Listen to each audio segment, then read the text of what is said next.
आज हम सुनते हैं श्री सत्यनारायण कथा का 5वां और अंतिम अध्याय।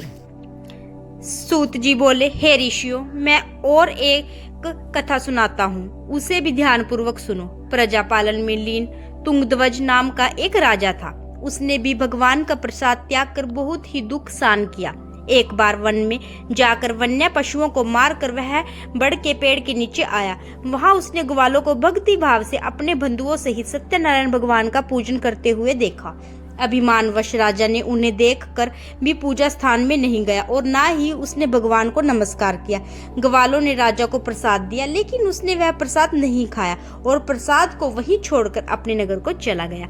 जब वह नगर में पहुंचा तो वहां सब कुछ तहस नहस हुआ पाया, तो वह शीघ्र ही समझ गया कि यह सब भगवान ने ही किया है। वह दोबारा ग्वालों के पास पहुंचा और विधि पूर्वक पूजा करके प्रसाद खाया तो श्री सत्यनारायण भगवान की कृपा से सब कुछ पहले जैसा हो गया।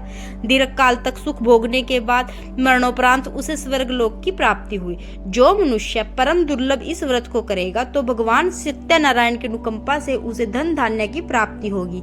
निर्धन धनी हो जाता है और भय मुक्त हो जीवन व्यतीत करता है। संतानहीन मनुष्य को संतान सुख मिलता है और सारे मनोरथ पूर्ण होने पर मानव अंतकाल में बैकुंठ धाम को जाते हैं।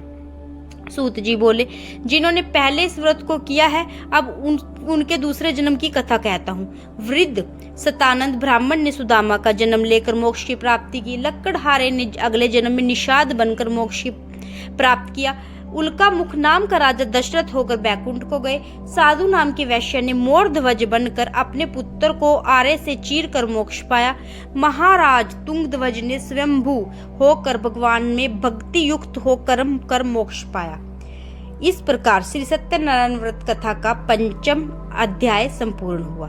तो बोलिए, श्रीमन नारायण नारायण नारायण, भजमन नारायण नारायण नारायण। श्री सत्यनारायण भगवान की जय। धन्यवाद।